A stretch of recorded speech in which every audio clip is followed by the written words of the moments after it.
श्री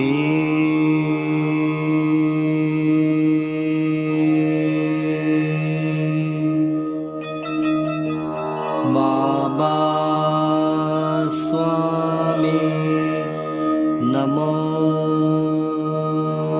नमः।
सभी पुण्यात्माओं को मेरा नमस्कार।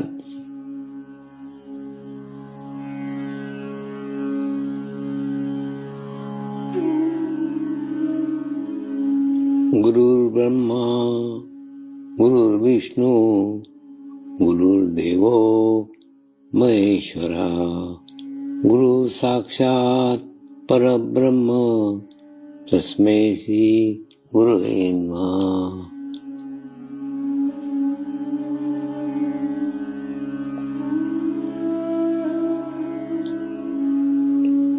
ध्यान की उस स्थिति में जाएंगे जहाँ शरीर भाव पूर्णतः समाप्त हो जाता है।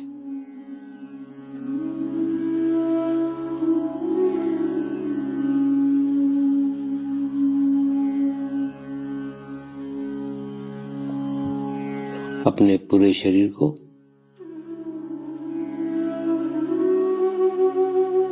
पूर्णतः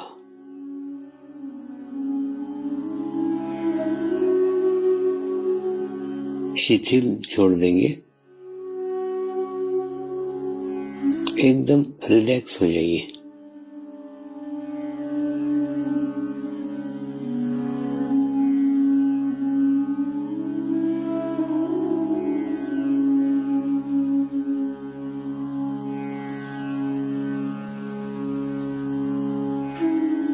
मेरे साथ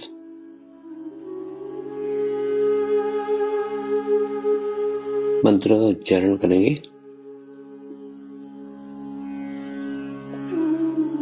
मैं एक पवित्र आत्मा हूँ।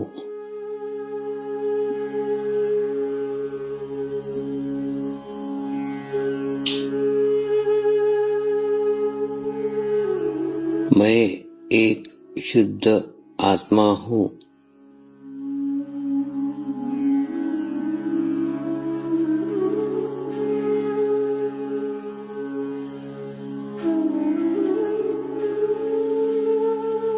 मैं एक पवित्र आत्मा हूँ।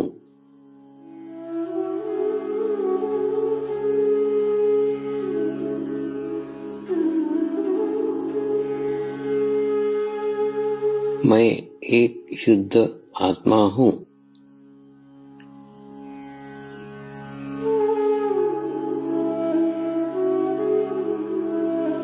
मैं एक पवित्र आत्मा हूँ।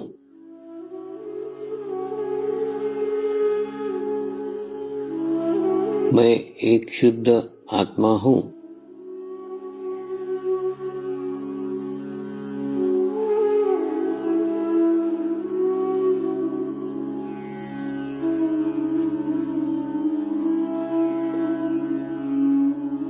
अब इसी आत्मा भाव को बनाए रखते हुए गुरु मंत्र का उच्चारण करेंगे।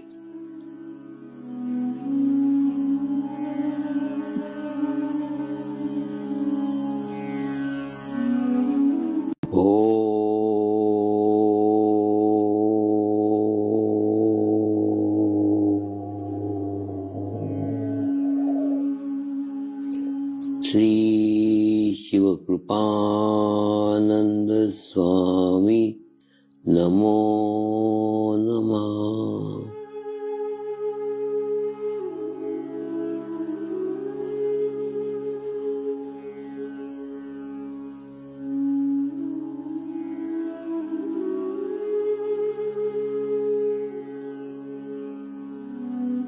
ओम श्री शिव कृपानंद स्वामी नमो नमः।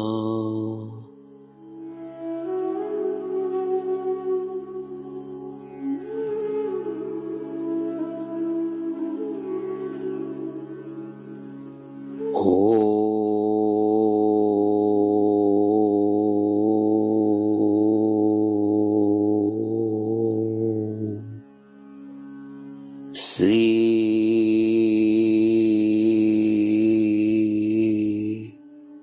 शिव कृपानंद स्वामी नमो नमः।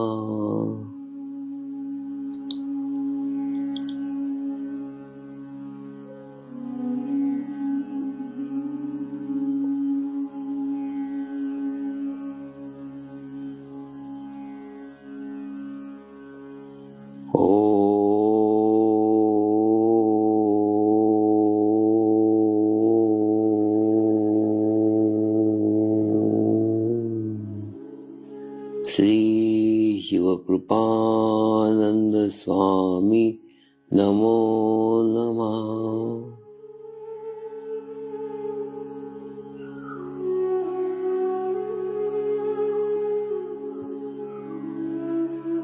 ओम श्री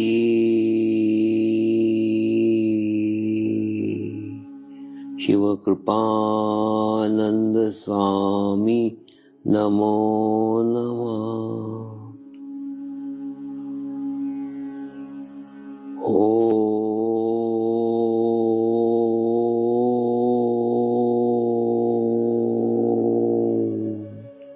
श्री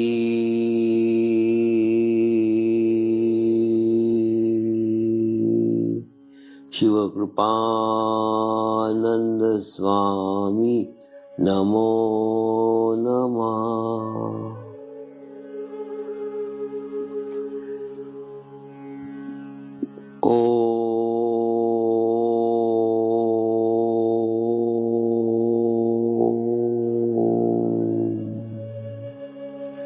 श्री शिव कृपानंद स्वामी नमो नमः।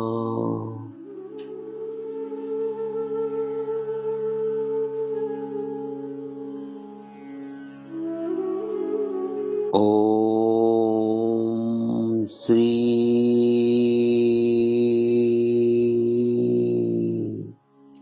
शिव कृपानंद स्वामी नमो नमः।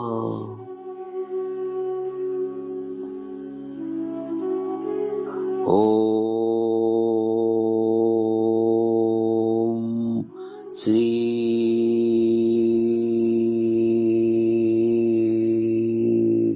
शिव कृपानंद स्वामी नमो नमः।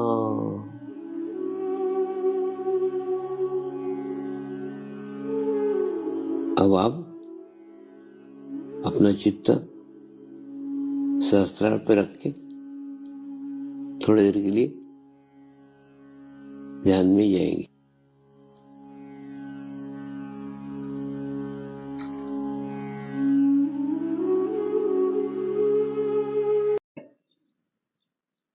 आज की युवा पीढ़ी के इस युवा वर्ष में ये पहला कार्यक्रम है। उस पहले कार्यक्रम में इस वर्ष में उन्होंने एक ही प्रगति करना चाहिए, एक ही प्रोग्रेस करना चाहिए कि आत्मिक रूप से सामूहिकता का निर्माण हो सके। हम शरीर के रूप में तो एकत्र आ गए, शरीर से एकत्र आ गए, लेकिन 2007 तक एकत्रीकरण था।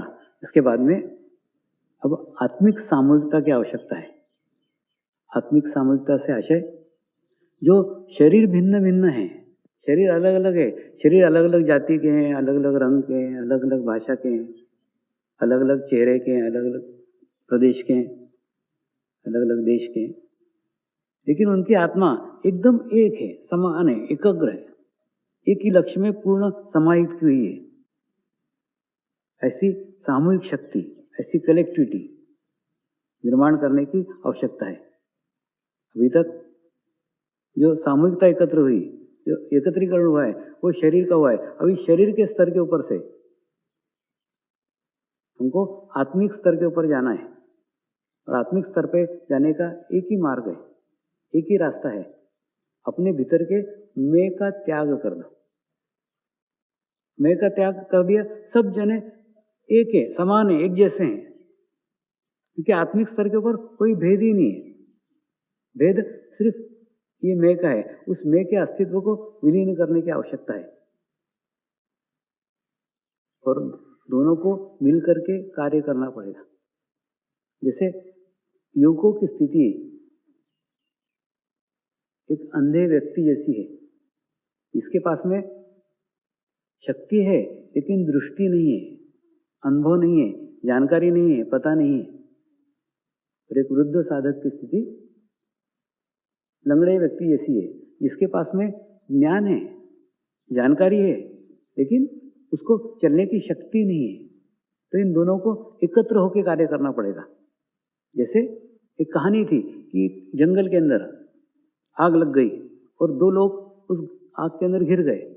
एक अंधा व्यक्ति था जो हष्टपुष्ट था, जवान था, और एक बूढ़ा व्यक्ति था जो लंगड़ा व्यक्ति था। तो दोनों ने मिलकर के एक रास्ता निकालना, एक मार्ग निकाला। जो अंधा था, अंधे के कंधे के ऊपर वो लंगड़ा बैठ गया, और बाद में वो लंगड़ा उसको रास्ता दिखाने लग गया, और अंधा उस रास्ते पे चलने लग गया, और उस रास्ते से जंगल से दोनों ही पार हो गए। ठीक उसी प्रकार से आज दोनों को मिलकर के कार्य करने की आवश्यकता है। जब पुराने साधक और ये नए साधक मिलकर के कार्य करेंगे, जुड़ करके कार्य करेंगे, तो ही इसमें से दोनों को सफलता मिलेगी। दोनों को उसमें से बाहर निकलने की आवश्यकता है, दोनों को उसमें से सफल होने की आवश्यकता है। तो शारीरिक स्तर के ऊपर तो बहुत एकत्रीकरण हो गया, बहुत सामूहिकता हो गई, बहुत कलेक्टिविटी हो गई। वह आत्मिक स्तर पे कलेक्टिविटी की बहुत आवश्यकता है, और इतनी बड़ी कलेक्टिविटी नहीं करते आती। छोटे छोटे ग्रुप करो, 10 लोगों के ग्रुप करो, 5 लोगों के ग्रुप करो। एक सेंटर पे कम से कम 5 लोगों का एक ग्रुप है कि इन 5 में आत्मिक स्तर के ऊपर बहुत अच्छा एकत्रीकरण है। ये 5 लोग आत्मिक रूप से एकदम एक से जुड़े हुए हैं, तो ऑटोमेटिकली छोटे छोटे ग्रुप जाके बाद में एक बड़े ग्रुप में तब्दील हो सकते हैं। लेकिन उनके अंदर आपस में रिलेशंस बहुत अच्छे होना चाहिए, बहुत अच्छे संबंध होना चाहिए। ये जब होंगे तो ये कार्य आगे बढ़ सकता है, इस कार्य का विकास हो सकता है, ये कार्य विकसित हो सकता है। और इस अनुष्ठान के ही दौरान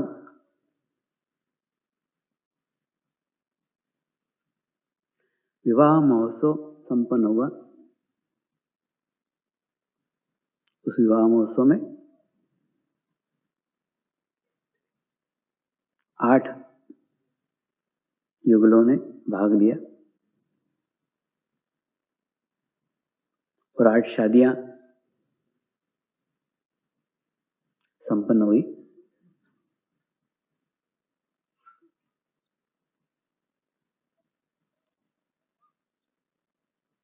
इन शादियों का उद्देश्य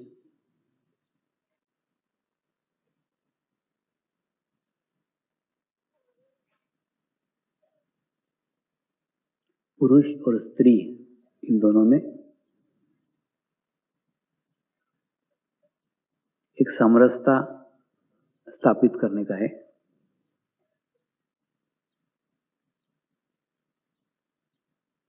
जब तक वो समरसता स्थापित नहीं हो सकती,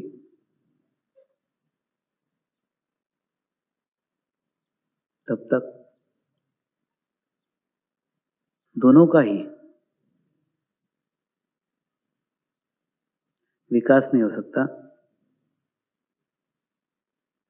दोनों की आध्यात्मिक प्रगति नहीं हो सकती,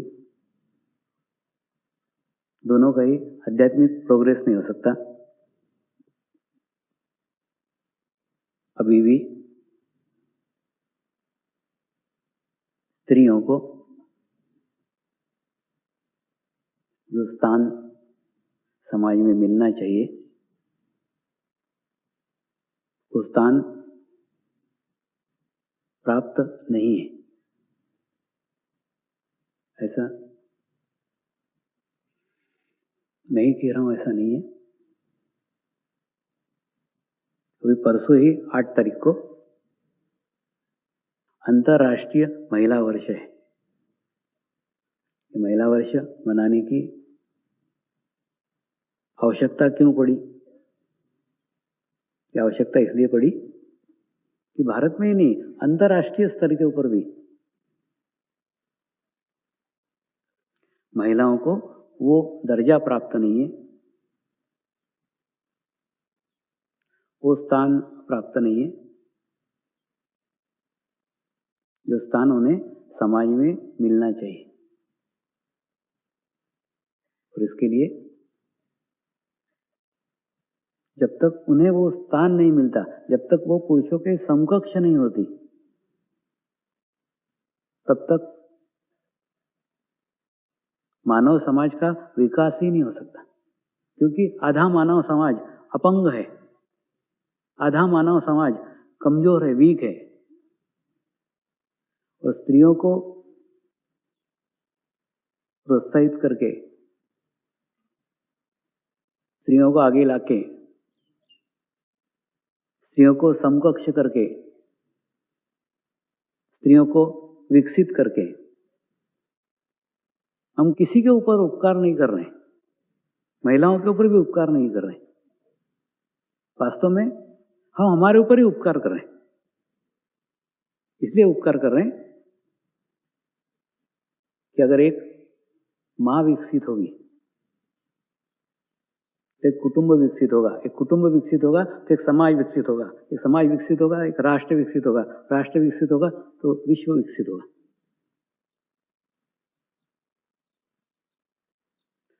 बच्चा लड़का हो या लड़की हो, दूध अंत में मां के स्तन से ही प्राप्त होता है। इसलिए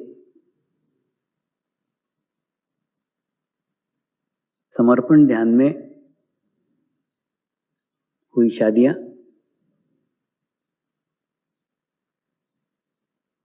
उन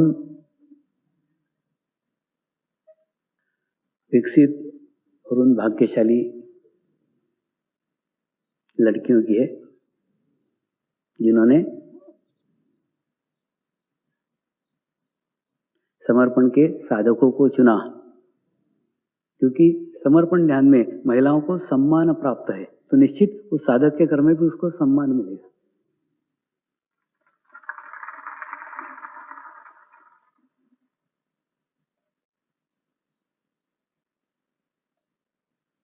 इसलिए साधक लड़कियों ने विशेष तौर पे इस बात का ध्यान रखना चाहिए, क्योंकि अगर आप किसी नॉन साधक घर के अंदर गई जहां बहुत बड़ी कलेक्टिविटी, बहुत बड़ी सामूहिकता नॉन साधक की है, तो उन सबको साधक करना बहुत कठिन कार्य है। असंभव है ऐसा नहीं, लेकिन कठिन कार्य है। इसलिए भी आप समर्पण परिवार में ही शादी करें, एक।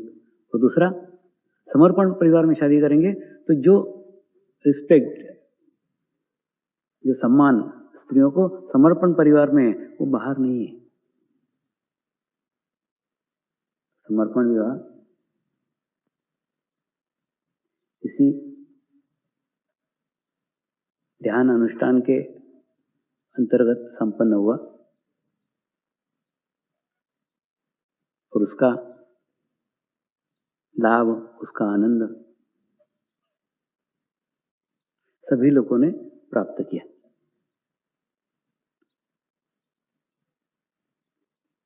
इन 45 दिनों में मुझे आपको जानने का, आपके करीब पहुंचने का एक अच्छा अवसर प्राप्त हुआ था और उस अवसर से ही, उस अनुभव से ही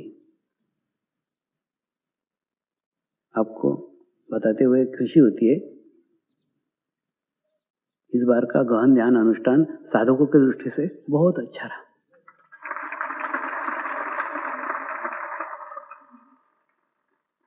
इसकी अनुभूतियां बहुत साधकों ने प्राप्त की है, बहुत साधकों ने चैतन्य का रसपान किया है। सिर्फ जो एक ध्रुवीकरण हो गया है,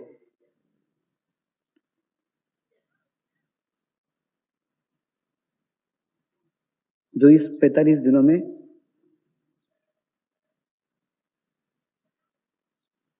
जिस मार्ग को पकड़ सके,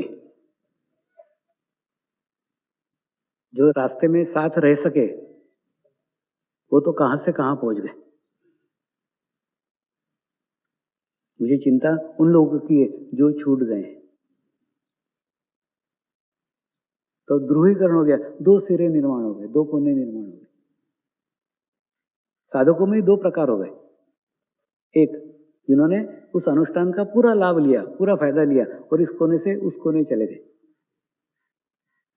दूसरे जो उसको नहीं पकड़ सके, कारण कुछ भी हो,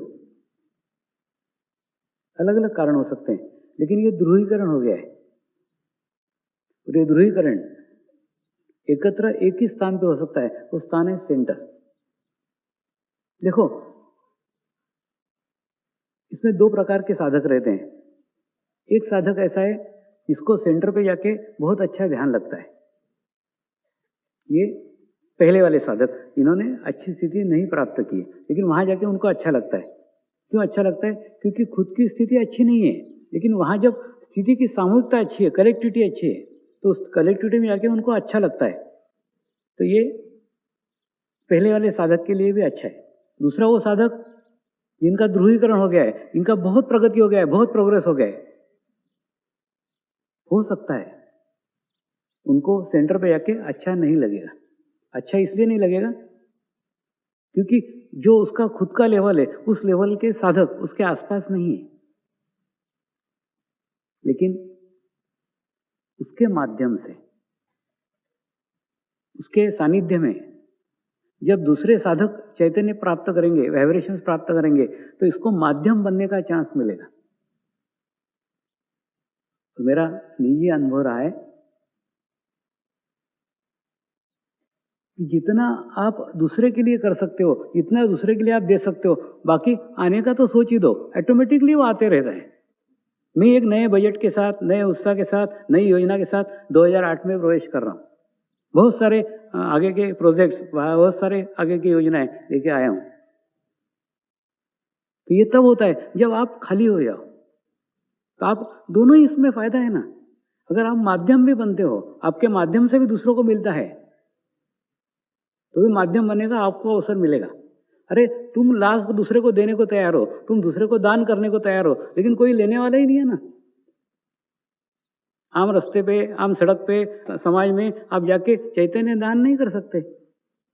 तो चैतन्य तुम्हारे हाथ से दान कहाँ होगा? यहाँ चैतन्य ग्रहण करने वाले, यहाँ चैतन्य लेने वाले। तो अगर ऐसे स्थान पे जाते हो, ऐसे जगह जाते हो जहां उसको कोई ग्रहण करने को तैयार है, तो चैतन्य से बड़ा दान इस दुनिया में कुछ नहीं है। अगर तुम्हारे हाथ से वो दान हो रहा है, वो भी एक फायदा है। तो दोनों ही इसमें फायदा है। दोनों ही रूप से सेंटर को डेवलप करो। जब तक सेंटर अच्छे नहीं होंगे, सेंटर मजबूत नहीं होंगे, तब तक कुछ नहीं हो सकता। अब सारी प्रगति जाके सेंटर पे जाके रुक गई है। सेंटर पे प्रोग्रेस होगा तो सबका प्रोग्रेस होगा। ये 45 दिन के समय में वास्तव में तो 2007 में एक युग की समाप्ति थी। एक बहुत बड़ा युग 2007 में जाके समाप्त हो रहा था, अंत हो रहा था। तो मैंने भी मेरे सब योजनाएं 2007 तक ही सीमित रखी थी। 2007 के बाद में फिर आगे कुछ है पता नहीं था, लेकिन आगे है तो आगे कुछ कार्य बाकी होगा। बिना कार्य के आगे कुछ हो ही नहीं सकता।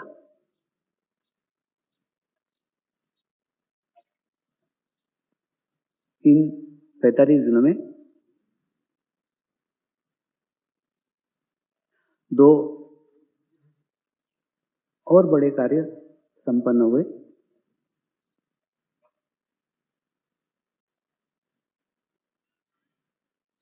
पहला काम हुआ है, एक पंच धातु से निर्मित मूर्ति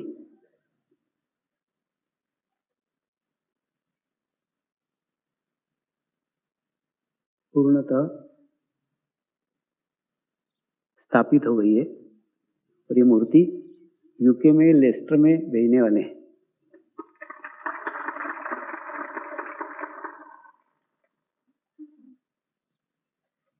मैंने बताया ना, प्राप्त करने से ज्यादा, पाने से ज्यादा देने में फायदा होता है, देने में ज्यादा सुख है। उसी प्रकार से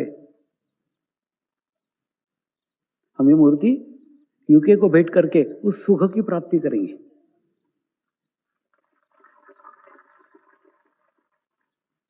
दूसरा, वातावरण के कारण, परिस्थितियों के कारण, सामूहिकता के कारण, कलेक्टिविटी के कारण, पता नहीं किस कारण से यूके के अंदर जो प्रगति होना चाहिए, जो प्रोग्रेस होना चाहिए, वो अभी तक नहीं हुआ है। जबकि मैंने जितना टाइम भारत में दिया है उतना ही टाइम यूके में दिया है, वो भी उतना ही बराबर है, उतना ही पैरेलल है, उतना ही समकक्ष है। एक 6 महीने का अंतर रहा होगा। भारत में कार्य चालू करने के 6 महीने बाद यूके में चालू किया। तो ये जो एक रुकावट यूके में बनी हुई है कार्य की, वो रुकावट वो मूर्ति जाके पूर्ण कर देगी। जैसे रहता है ना, एक नदी रहती है, नदी का पहला जो पानी रहता है उसको बहुत रास्ता बनाना पड़ता है, मार्ग बनाना पड़ता है। एक बार उसने रास्ता बना दिया, फिर पीछे का पानी बहते बहते बहते आ जाता है। ठीक उसी प्रकार से ये मूर्ति जाके वो मार्ग विस्तृत करेगी, मार्ग खोलेगी। ये मूर्ति सोना, चांदी, तांबा, पीतल ऐसे 5 धातुओं से बनी है। लेकिन गुरु तत्व का एक विशेषता है, उसकी कृपा रहती है, उसमें से अच्छे तत्वों को ढूंढता है। प्रत्येक साधक के अच्छे तत्वों को ढूंढता है और अच्छे तत्वों को विकसित करता है, और बाद में उस तत्व से ही पूरा उसका जीवन सुधर जाता है, पूरा जीवन चेंज हो जाता है, पूरा जीवन बदल जाता है। ठीक उसी प्रकार से उस मूर्ति के भी सोने के तत्व को विकसित किया है। तो आप देखेंगे तो आपको तो पूरी सोने की लगेगी। इतने अच्छे वाइब्रेशंस, इतना अच्छा चैतन्य उसमें निर्माण हो गए।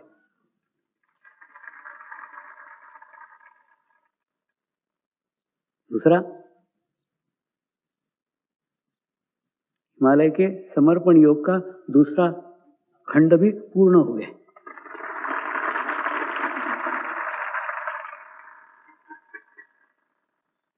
तो इन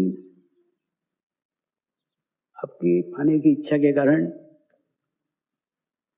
फिर वापस उस हिमालय की यात्रा का आनंद इन 45 दिनों में मिला, और यहाँ पे भी हिमालय ही उतरा हुआ था।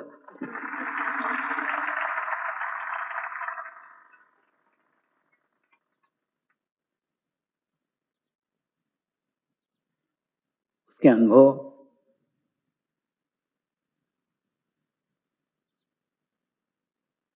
उसकी यादें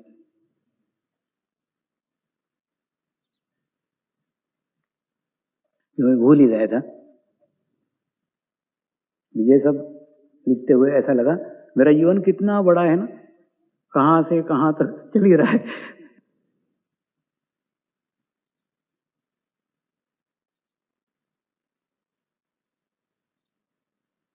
ये सब आपको जानने का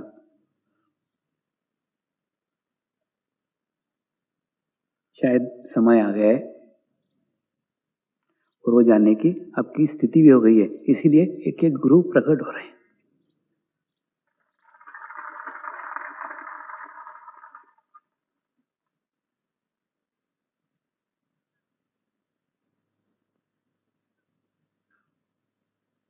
ये 45 दिन का अनुष्ठान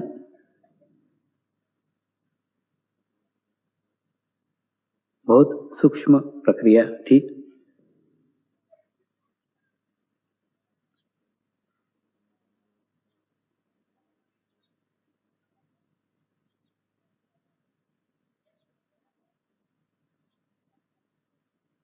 आप सजीव हो, मूर्ति निर्जीव है। एक निर्जीव मूर्ति में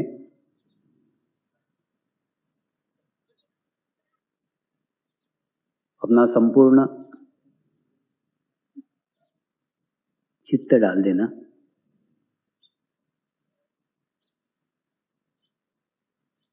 संपूर्ण प्राण डाल देना, उसके बाद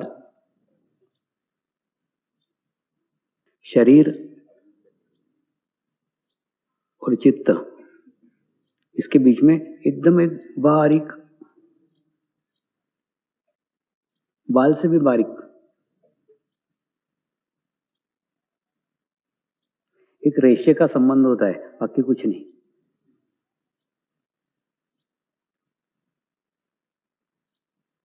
दूसरा,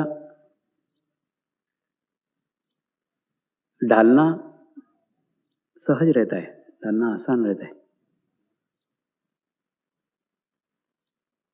वापस आना बहुत कठिन रहता है। इसकी वापसी की यात्रा बहुत कठिन है।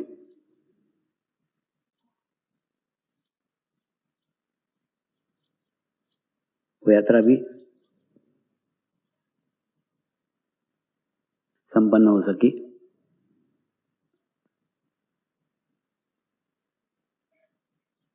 और वो मूर्ति का निर्माण हो सका। इस सब का श्रेय मैं आपको देता हूं। आप ही के प्रेम के कारण ये संभव है।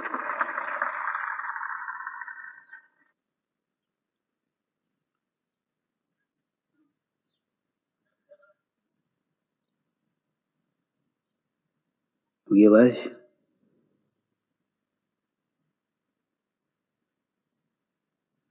आत्मीय संबंध बढ़ाने के लिए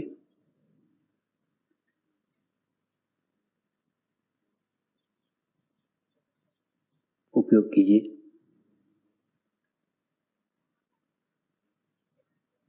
क्योंकि आगे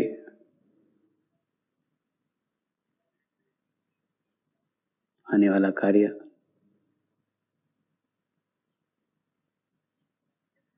हर साल बड़ा और बड़ा और बड़ा होते जा रहा है।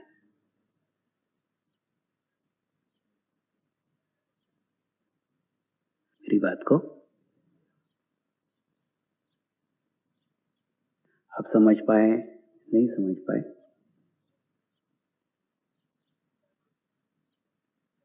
लेकिन एक मूर्ति के निर्माण के बाद में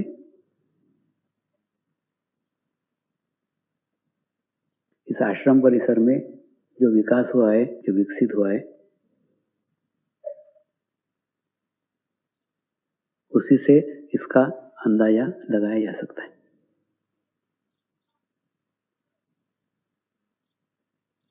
45 दिन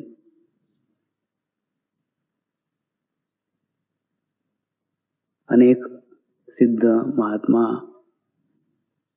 कैवल्य कुंभक योगी इस आश्रम को भेंट दे चुके और कुटीर के आसपास वातावरण तो किसी भी झाड़ पे पत्ते है ही नहीं, फूल ही फूल है पूरे अंदर। इतना सुंदर, इतना अच्छा, इतना प्रसन्न वातावरण निर्माण हुआ है। ऐसे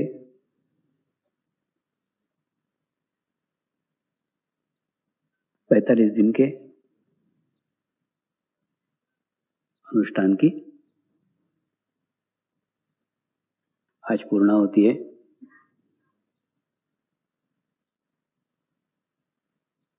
उस पूर्णाहुति पे आप सब लोगों ने बड़े उत्साह से, बड़े प्रसन्नता से भाग लिया, इसलिए मेरे खूब खूब आशीर्वाद। नमस्कार।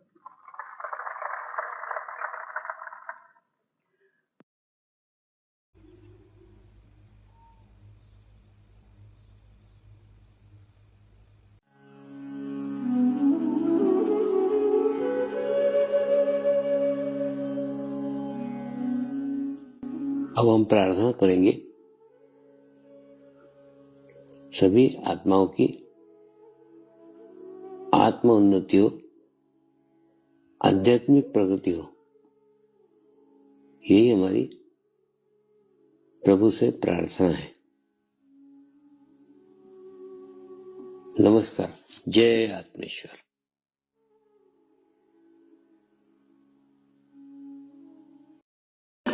शांति पाठ करेंगे।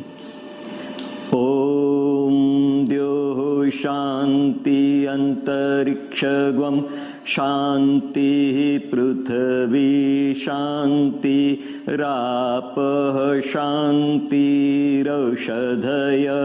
शांति वनस्पतयः शांति विश्वे देवाः शांति ब्रह्म शांति सर्वगं शांति शांतिरेव शांति क्षमा शांतिरेधि।